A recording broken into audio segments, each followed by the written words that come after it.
298페이지 신명기 24장 1절에서 6절 말씀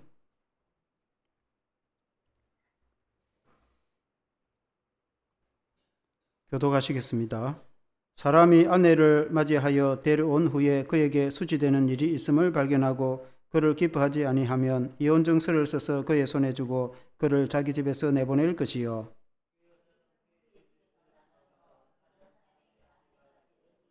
그의 둘째 남편도 그를 미워하여 이혼 증서를 써서 그의 손에 주고 그를 자기 집에서 내보냈거나 또는 그를 아내로 맞이한 둘째 남편이 죽었다 하자.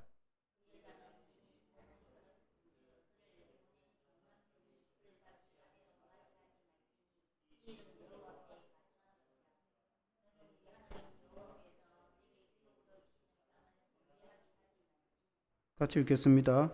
사람이 새로이 아내를 맞이하였으면 그를 군대로 내보내지 말 것이요 아무 직무도 그에게 맡기지 말 것이며 그는 1년 동안 한간 집에 있으면서 그가 맞이한 아내를 즐겁게 할지니라.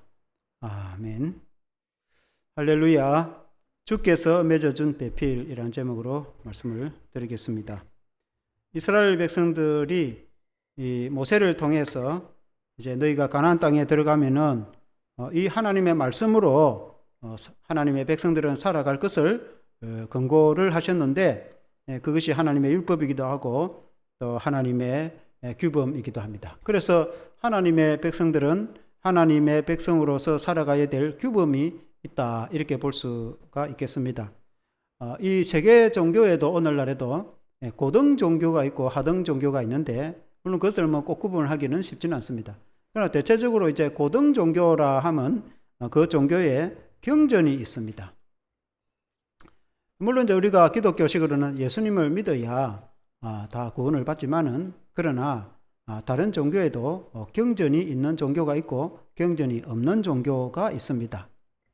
우리 기독교 역시 성경이 있습니다. 성경은 하나님의 말씀이고 이 하나님의 말씀에 기록되어서 하나님이 어떤 분인지 가르쳐주고 있고 하나님의 백성은 이 말씀대로 살아갈 것을 권고를 하고 있습니다. 마찬가지로 이슬람이나 불교나 그들도 나름대로 경전이 있어서 사람은 마땅히 이런 도리를 가지고 살아가라라고 이제 경전으로 가르쳐 주고 있습니다. 그러나 하등 종교는 그런 경전이 없습니다. 그래서 오직 그냥 출세를 하거나 잘 되거나 그냥 어떻게 돈을 많이 번다든지 그냥 그런 것만 가르치지 사람이 도덕적으로 도의적으로 어떻게 살아야 되는지 그런 건 잘 가르치지 않습니다. 그래서 그런 종교를 하등 종교라 그렇게 말합니다. 그래서 우리 기독교는 우리가 물론 이 땅에서 잘 되고 또 형통하는 것도 중요하지만은 우리가 하나님의 말씀을 듣고 하나님 말씀대로 살아가는 것이 중요하다. 그것이 신앙이다. 아멘. 그래서 하나님이 모세를 통해서 특히 이제 하나님의 백성은 마땅히 이렇게 살아갈 것에 대해서 많은 말씀을 주셨는데 그들이 가나안 땅에 들어가면은 이렇게 살아갈 것을 권고하셨는데 그 중에 오늘은 그들이 혼인을 하였을 때에 또 혹은 어떻게 해서 이혼을 할 수 있는가? 그리고 이혼을 하면 어떻게 한다든지. 그리고 이제 결혼한 사람들은 1년간 군대에 보내지 말고 아내와 함께 행복하게 살아갈 것을 이런 이제 몇 가지를 권고를 해주는데 오늘은 이 과정에 대해서 말씀을 드리겠습니다. 이 말씀에 은혜를 받기를 원합니다. 첫째는 결혼과 이혼에 대한 교훈입니다. 하나님께서 모세를 통해서 이제 주신 그 가정에 대한 교훈인데 우리가 잘 알다시피 가정은 하나님이 정하신 기관 중에서 가장 소중한 기관이기도 합니다. 하나님이 천지를 창조하시고 에덴에서 아담과 하와를 만드시고 가정을 제일 먼저 만들었었죠. 그래서 하나님께서는 어떤 국가를 만들기도 전에 어떤 교회를 세우기도 전에 하나님께서는 가정을 세워서 그 가정을 통해서 복을 주셨고 또 인류가 번창하도록 하셨습니다. 그래서 가정이 얼마나 소중한지 우리에게 가르쳐 주기도 합니다. 그래서 아담이 하와를 만난 후에 이는 내 살 중에 살이요 내 뼈 중에 뼈라고 그렇게 말씀했지 않습니까? 오늘 읽은 신명기 24장 1절에 보면은 사람이 아내를 맞이하여 데려온 후에 그에게 수치되는 일이 있음을 발견하고 그를 기뻐하지 아니하면 이혼 증서를 써서 그의 손에 주고 그를 자기 집에서 내보낼 것이요 라고 말했습니다. 이 말씀은 어떤 남자가 결혼을 했는데 아내가 시집을 왔습니다. 그런데 수치되는 것이 발견되었다. 여기 수치된다는 것은 아내가 결혼 전에 불경한 일로 인해서 성결하지 못하다. 그것을 알게 되었다. 그 말이에요. 그래서 남편이 모든 것을 용서하고 사랑하고 살면 되겠으나 남편이 내가 그런 아내는 같이 못 살겠다 라고 말하면은 이혼 증서를 써서 보내라. 이제 그런 뜻입니다. 그런데 이 이제 말씀을 신약 시대에 예수님이 언급한 적이 있습니다. 예수님께 바리새인들이 시험을 하기 위해서 나와서 질문을 했습니다.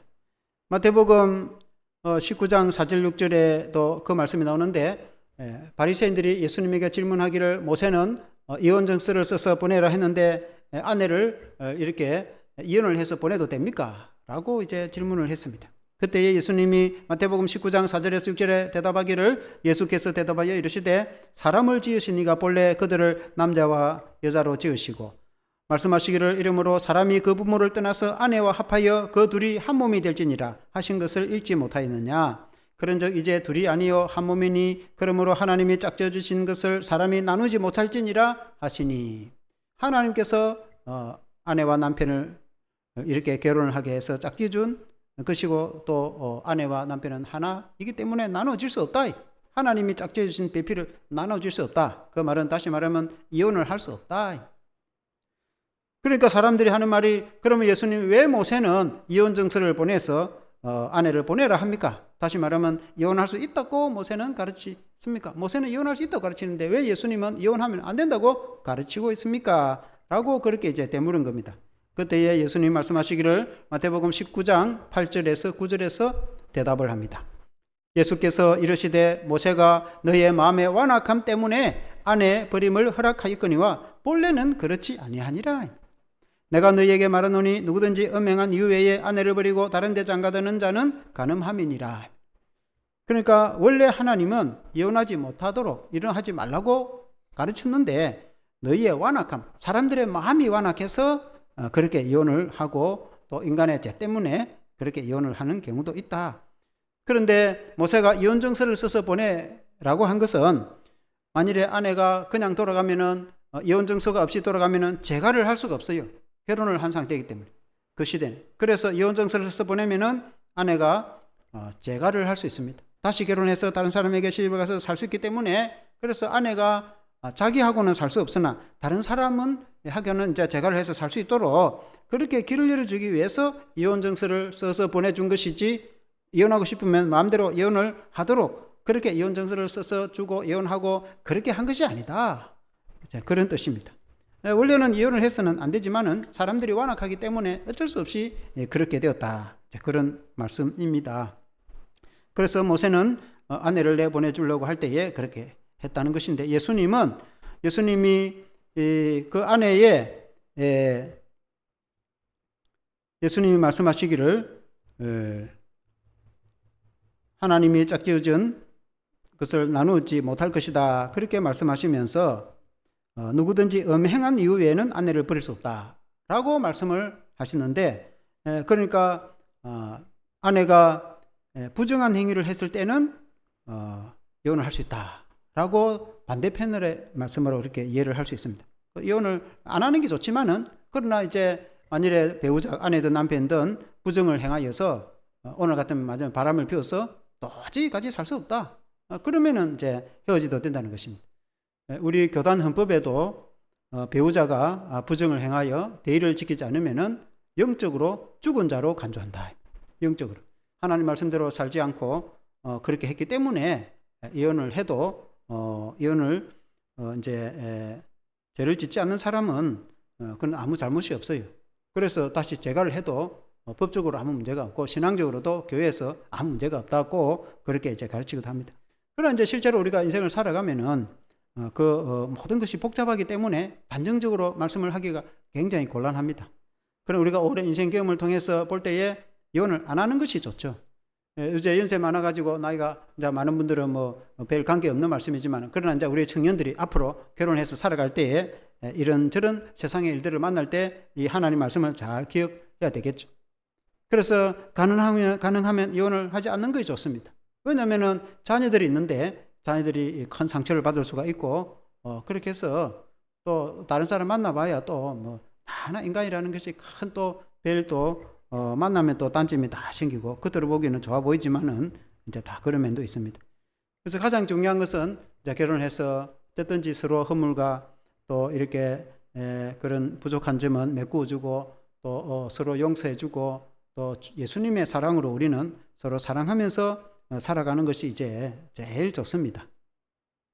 그런데 이제 오늘 신명기 24장 4절 끝에 보면은 그 재가를 한 여인이 그 남편과 또 이혼을 했거나 그 남편이 죽었을 때에 다시 아내로 맞이할 수 있느냐 하니까 맞이하지 말라고 이제 모세가 가르치면서 하나님께서 그 땅을 너희가 들어가는 땅을 거룩하게 지키기 위함이라 그렇게 이제 말씀하고 있습니다.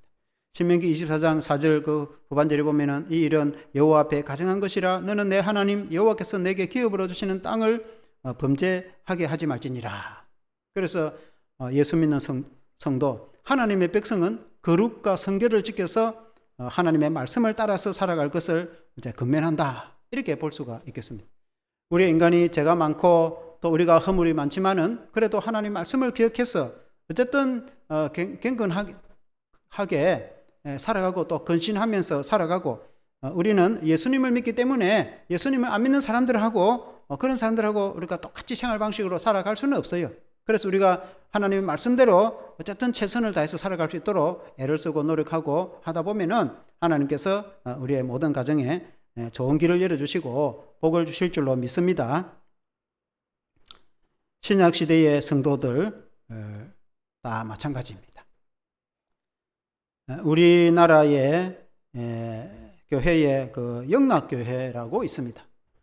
서울에도 영락교회가 있고 부산에도 영락교회가 있고 전주에도 영락교회가 있고 보통 대도시마다 영락교회가 다 있습니다. 영락교회라고 이름을 짓는 교회는 대부분이 그 6.25 전후로 이북에서 내려온 사람들이 세운 교회를 다 영락교회라고 합니다. 서울에 있는 영락교회도 한경진 목사님이 그 신의주에서 얼마나 그 사역을 잘 하던 분인데 공산주의가 교회를 탄압하고 그러니까 도저히 이제 교회를 할 수 없으니까 6.25 전에 내려와서 서울에서 그리고 이제 그 아들도 돌보고 그래서 서울영락교회가 오늘 크게 이제 부흥하여서 사역을 지금까지 영락교회 이제 한경진 목사님은 돌아가셨지만은 서울에 있습니다. 그 6.25 피난 내려가지고 부산에 내려와가지고 그들이 피난 와가지고 부산에서 교회 생활을 하면서 잠시 교회를 했는데 그 서울영락교회 사람들은 서울로 올라가고 부산에 남아있는 사람들이 교회를 사역을 하게 되어서 부산영락교회가 생겼어요. 지금 애가 부산에 가면은 부산영락교회가 있는데 교회가 크게 부흥이 되어서 아주 큰 교회가 있습니다. 부민동에 가면은 그 부산영락교회를 이제 한창 이제 우리나라가 경제적으로 성장하고 또 그 교회를 크게 부흥시킨 고현봉 목사님이라는 그 목사님이 있었어요. 그 원로 목사님 있었는데 그 고현봉 목사님이 사역을 할 때 한 20년 넘게 사역을 하면서 교회가 크게 부흥이 되어지고 또 통합측에 총회장까지 하신 분인데 그분이 이북에서 피난 온 분이에요. 이분에서 결혼을 하고 또 그리고 아내를 두고 이제 내려왔기 때문에 남한에서 교회 사역을 할 때 결혼을 하지 않았다. 그러니까 이제 전쟁도 일어나고 남북이 나눠져서 그 이전에 이제는 오가고 그렇게 했지만은 이렇게 전쟁이 이고 나서 오랫동안 분단이 될 줄 몰랐죠. 그 서로 이제 만날 걸 줄 알았는데 분단이 돼서 지금도 70년 넘게 남북이 오가지 못하니까 그 시대에 더욱더 아주 그냥 6.25 전쟁 이후에 오갈 수 없었다. 그러면 도저히 이제 북한에 갈 수도 없고 남한에 있는 사람들이 어떤 경우 많은 경우에 북쪽 사람도 마찬가지고 남쪽 사람도 마찬가지고 재가를 해서 이렇게 행복하게 살아가는 사람들도 많이 있었습니다. 그러나 이 고현봉 목사님은 결혼을 하지 않는다. 장기려 박사님도 그렇게 했습니다. 고신의료원에서 지금 부산에 보건병원을 이렇게 크죠. 우리 고신대학 우리 교단에 고신대학교가 있고 고신대학교 보건병원이 있는데 종합병원이죠. 굉장히 큰 병원이 있습니다. 거기에 그 병원을 세우고 설립하고 세운 장기려 박사님도 서울 북한에 아내를 두고 내려와서 평생에 혼자 사면서 병원 환자들 치료해주고 그래 한 분이 있습니다. 그 장기려 박사님처럼 이 고현봉 목사님도 북한에 아내가 있기 때문에 결혼을 하지 않았어요. 근데 목사님이 결혼을 하지 않고 이렇게 이제 살아가고 있으니까 그리고 이제 그럼 밥을 어떻게 했느냐? 집사람들이 와서 밥도 해주고 막 그렇게 했어요. 교회 사역에 바쁘고 막 그렇게 하니까 또 목사님이 또 여러 가지 밥이나 빨리 하는 게 쉽지 않다 이 말이에요. 그러니까 이제 집사님들이 도와주고 그러니까 사람들이 이제 오해를 하기 시작하는 거예요. 이게 남자가 혼자 살고 목사님이 그래갖고 되나? 그러니까 사람들이 이제 말이 생겼어요. 교회가 이제 시끄럽게 됐어요. 그러니까 이제 막 주변의 목사님들도 노예하는 목사님들도 그렇게 하지 말고 사람들이 오해할 수 있으니까 재가를 해가 남북이 나눠져 갖고 도저히 오갈 수 없으니까 뭐 이렇게 하나님이 이해를 해 주실 거다. 그래서 재가를 해가지고 살아가라고 노예 안에 목사님도 주변의 목사님도 수없이 권했습니다. 결혼 안 한다 그랬어. 이북에 아내가 살고 있는데 어떻게 내가 재가 하겠느냐. 결혼 안 하고 평생 혼자 살았어. 그래가지고 그래도 교회를 자꾸 그렇게 하면은 내가 이 교단 탈퇴하겠다 그렇게 했어. 여기 교회가 크게 성장을 하니까 교단 탈퇴한다니까 그렇게 하지 못하고 그러면 막 하시락하고 그러면서 이제 그 두 딸을 입양을 시켜가지고 양녀로 입양을 해서 키워가지고 나중에 이제 시집을 보냅니다. 그래서 이제 그 다음 이야기는 이제 말씀드리지 않겠지만은 어쨌든 사람들이 많이 오해를 하고 그렇게 했습니다. 서로 막 입방아도 찍고 그렇지만 목사님은 오직 예수님만 바라보고 이북에 있는 아내가 있기 때문에 결혼도 하지 않고 평생을 헌신하면서 그렇게 이제 주를 위해서 사시다가 많은 고생을 하고 그렇게 살아간 분도 있습니다. 장기려 박사님도 그 병원을 키우고 얼마나 참 훌륭하고 위대한 분입니다. 그래서 서울에 아내와 아들이 있었는데 서울 북한에 이북에 아내가 있기 때문에 제가 하지 않고 젊었을 때 내려와가지고 그 수십 평생 혼자 사면서 환자들 돌보다가 일생을 바친 사람도 있습니다.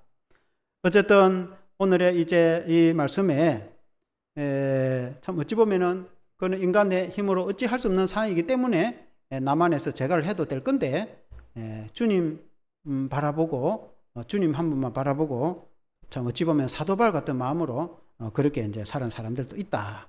이렇게 볼 수가 있겠습니다. 어쨌든 하나님께서 우리 가정에 허락해 준 그 가정을 귀중하게 여기고 이렇게 소중하게 여기고 헌신을 하면서 살아가는 것이 희생을 하면서 또 말씀과 신앙을 지키면서 살아가는 것이 우리 기독교의 도이다. 이렇게 이제 볼 수가 있겠습니다. 두 번째는 결혼한 지 1년 동안에는 군대에도 보내지 말라라는 이제 말씀을 했어요. 혼인에 대해서 모세가 가르치면서 한 가지 덧붙인 것이 있는데 24장 5절에 보면은 사람이 새로이 아내를 맞이하였으면 그를 군대로 보내지 말 것이요 아무 직무도 그에게 맡기지 말 것이며 그는 1년 동안 한가하게 집에 있으면서 그가 맞이한 아내를 즐겁게 할지니라. 그러니까 이제 혼인한 지 1년 안쪽으로 된 가정에 그 남자는 군대에 보내지 마라. 그런데 고대 사회는 오늘 사회처럼 우리가 3년 동안 국방의 임무를 마치고 돌아와서 이렇게 사회에 복무하고 이런 것이 아니고 평소에는 농사를 짓거나 일반 일을 하고 있다가 국가에 중요한 일이 생긴다든지 위급한 일이 생기면은 군대를 모집하는 거예요. 이 고대 사회는. 그러면 그 사람들이 이제 농민 군대가 사실 되는 거죠. 그러면 그때 칼을 들고 막 전쟁을 이제 합니다. 그때 전쟁을 나갈 때에 결혼한 지 1년밖에 안 되는 청년은 오지 마라. 돌려보내라. 왜냐하면은 아내를 혼자 두고 있기 때문에 돌려보내라. 왜 1년이라고 그렇게 했을까? 1년 동안은 이제 아마 자녀도 1년 있으면 자녀가 생기니까 후손을 이렇게 세울 수 있도록 그렇게 한 면도 있겠고 중요한 것은 하나님께서 가정을 소중하게 여기신다. 가정을 귀중하게 여기지 않기 때문에 이렇게 막 엄격하게 그렇게 만드는 것이 아니고 하나님께서는 가정을 소중하게 여기고 아내와 남편을 소중하게 여기기 때문에 결혼한 그 아내와 남편 있는 그 청년은 군대도 보내지 마라. 아내와 함께 행복하게 살아가도록 할 정도로 하나님께서는 그렇게 생각하신다. 그러니까 하나님께서는 혼인한 가정을 얼마나 귀중하게 여긴다고 볼 수가 있겠습니까? 우리 예수님도 이 땅에서 사역을 시작할 때에 그 제일 첫 번째 표적을 가나 혼인잔치에서 표적을 보여주셨어요. 여러분 그 이제 혼인잔치를 하면은 사람들이 많은 손님들이 오고 그리고 이제 신랑 신부를 축복하고 막 그렇게 하지 않습니까? 그때에 예수님과 또 그 제자들 그리고 그 어머니 마리아가 그 혼인집에 초대를 받았습니다. 갈릴리 서남쪽에 가나라는 동네가 있는데 그곳에서 이제 예수님이 혼인집 초대를 받아가지고 그곳에 갔는데 한참 잔치를 하는 중에 포도주가 떨어졌습니다. 포도주는 결혼잔치에 꼭 필요한 겁니다. 혼인잔치에 흥이 나야 되는데 포도주가 떨어지면 어떻게, 잔치집에 포도주가 떨어지면 어떻게 되겠습니까? 그래서 그때에 그 예수님의 어머니 마리아가 하인들 보고 말합니다. 너희가 예수님 시키는 대로 해라. 그렇게 말합니다. 예수님은 처음에는 아직 때가 아닙니다. 그렇게 말했지만은 예수님께서 말씀하시기를 하인들에게 당시에 항아리 6개가 있었는데, 결례를 위한 항아리 6개가 있었는데 그 6개 물을 아구까지 가득 채우라. 그렇게 예수님 말씀했습니다. 그러고는 그 물을 다시 떠서 연회장에게 떠주라. 그렇게 말했습니다. 그래서 그 물을 떠서 연회장에게 주니까 그 물이 포도주로 변하였다. 그래서 그 포도주를 마시본 연회장이 하는 말이 어떻게 신랑 보고 칭찬하기를 그대는 처음에도 좋은 포도주를 준비했다가 지금까지도 이렇게 좋은 포도주를 이렇게 제공하느냐고 칭찬을 합니다. 예수님이 기적으로 만들어준 것을 알지 못하고, 왜냐하면 잔치집에 포도주가 처음에는 좋은 포도주를 내줍니다. 그리고 사람들이 술이 많이 취하고 건하게 취하고 그래 하면은 나중에는 그냥 적당한 포도주를 내줘가지고 얘 좋은 포도주인지 좋지 않은 포도주인지도 모르고 그냥 마시게 되기 때문에 나중에는 그냥 적당한 포도주를 내줍니다. 그러나 나중에 예수님이 물을 포도주로 변화시켜서 준 이 포도주가 얼마나 좋은 포도주였으면은 그 연회장이 칭찬을 했겠는가. 저 첫 표적을 가나의 혼인잔치에서 보여줬다. 표적이라는 말은 중요한 표징이 되는 걸 말합니다. 그냥 아무 이적을 말하는 것이 아니고 이적과 기적이지만은 어떤 표적이 되는 그런 이적을 말합니다. 그것은 예수님이 메시아로 오셔서 구원자로 오셨다는 것은 그것을 보여주기 위해서 저 표적을 보여줬다. 그 말입니다. 예수님께서 물을 포도주로 변하게 하셨다. 그 말입니다. 예수님이 자신이 메시아이라는 것을 첫 표적을 보여주실 때 그것을 가나의 혼인잔치집에서 보여줬다. 그러니까 예수님이 그 혼인잔치를 얼마나 귀중하게 여겼으면 제일 첫 번째 표적과 이적을 혼인집에서 보여줬다라고 볼 수가 있습니다. 그래서 우리 주님도 가정을 소중하게 여기신다. 아멘. 그래서 우리 기독교 가정은 아주 소중하고 귀중한 기관이다. 그렇게 볼 수 있습니다. 우리 기독교 가정은 그렇다고 금욕주의처럼 아주 엄격하게 금욕주의처럼 그렇게 기독교가 종교가 아니에요. 그렇다고 반대로 방탕하고 문란하고 아무 법과 질서도 없는 그런 오늘 시대의 많은 세상 사람들처럼 그런 기관이 아닙니다. 우리 기독교 가정은 딱 지어주신 그 가정 안에서 참으로 행복을 누리고 아내와 남편이 행복하게 살아가는 것이 하나님의 뜻입니다. 오늘 우리 청년들이 결혼을 하면은 부부와 함께 또 행복하게 살아가고 또 자녀를 출산하여서 또 자손 대대로 믿음의 유선이 이어지고 그 가정이 하나님이 주시는 축복으로 그 가정을 통해서 복을 받도록 하기 위한 것이 하나님의 뜻입니다. 잠언서 5장 15절에 18절에도 보면은 너는 너의 우물에서 물을 마시며 너의 샘에서 흐르는 물을 마시라. 어찌하여 너의 샘물을 집 밖으로 넘치게 하며 너의 도랑물을 그리로 흘러가게 하겠느냐. 그 물이 너에게만 있게 하고 타인과 더불어 그것을 나누지 말라. 너의 샘으로 복되가라. 너가 젊어서 취한 아내를 즐거워하라. 그러니까 가정에 우물이 있는데 그 우물이 동네에 흘러가게 하지 마라. 그 말은 아내를 두고 하는 말입니다. 그러니까 가정의 행복을 세상 사람들에게 가정의 법과 질서를 지키라 그 말 아닙니까? 그러니까 아내와 남편이 행복하게 살아가는 것이지 오늘처럼 질서가 문란하고 가정이 허물어서 깨져가지고 자유방탕하게, 심지어 오늘날 같은 시대는 동성애도 한다, 이런 시대에 우리가 살아가고 있는데, 그러나 성경은 그런 것을 허락하지 않습니다. 그렇다고 해서 우리 기독교 신앙이 너무 엄격하게 아주 그 유교주의처럼 옛날 그 유교처럼 아내가 수군 뒤집어 쓰고 밖에도 못 나가고 아주 그야말로 꼼짝도 못하고 그런 것을 기독교는 요구하는 것이 아닙니다. 기독교는 아주 자유롭고 아주 창조적이고 그리고 아주 행복하고 아내와 남편이 서로 사랑하고 가정에서 행복하게 살아가는 것이 하나님의 뜻입니다. 그러나 세상 사람처럼 방탕하고 자유롭고 그 법과 질서도 없고 아주 그 울타리도 없는 그렇게 살아가는 것은 하나님이 원하시는 것이 아닙니다. 그래서 하나님이 원하시는 가정이 어떤 가정인지 우리가 성경을 통해서 잘 깨닫고 우리가 말씀대로 살아가는 그런 신앙이 되어야 될 줄로 믿습니다. 결론적으로 주님이 맺어주신 배필을 사랑하면서 살아야 됩니다. 주님이 맺어주신 배필을 감사하게 여기고 행복하게 사는 것이 하나님의 뜻입니다.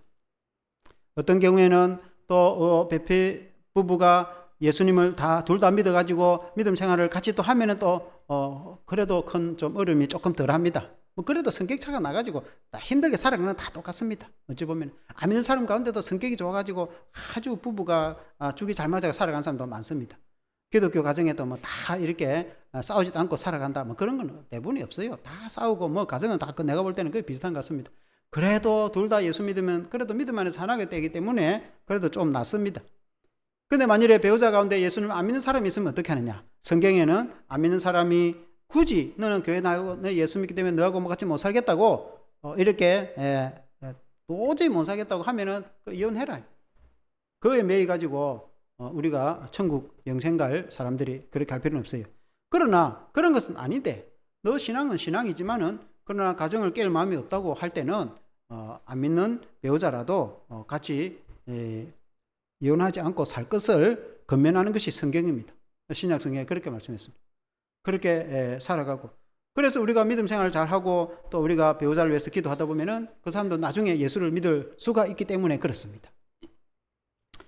그러나 이제 자녀들은 또 어떻게든 믿음으로 근거해서 신앙으로 이렇게 그걸 하도록 또 지도를 해야 될 줄로 믿습니다. 어쨌든 하나님의 주시는 말씀을 따라서 우리가 살아가는 것이 가장 중요하다. 우리 기독교는 유교적인 전통 지방과 같이 그렇지는 않지만 그러나 오늘날 이 이제 유교 집안이나 불교 집안이나 다 종교도 가정은 다 소중하게 여깁니다.